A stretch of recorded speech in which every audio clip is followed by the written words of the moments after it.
Robinwood army as రావు Nagar chapter Usharani Ramesh Babu గారాల పుత్రిక చిన్మయి పుట్టినరోజు సందర్భంగా బాలాజీ నగర్లోని ఆదర్శ వృద్ధుల ఆశ్రమంలోని వృద్ధులకు అన్న వితరణ చేశారు. ఈ కార్యక్రమంలో రాబిన్వుడ్ ఆర్మీ సభ్యులు బ్రహ్మచారి, భిక్షపతి, రాజేశ్వరరావు, పద్మచారి, సంజీవ్ రెడ్డి తదితరులు పాల్గొన్నారు.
ఈరోజు చిన్మయి శ్రీ పుట్టినరోజు సందర్భంగా వారి తల్లిదండ్రులైనటువంటి రమేష్ బాబు గారు, ఉషారాణి గారు మన ఆదర్శ్ ఓల్డేజ్ హోమ్లో అన్నదాన కార్యక్రమాన్ని ఏర్పాటు చేశారు.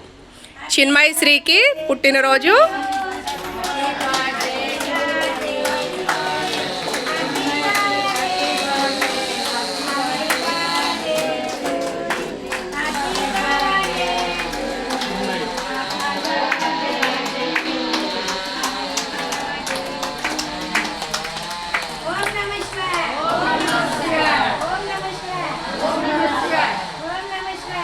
Namaste.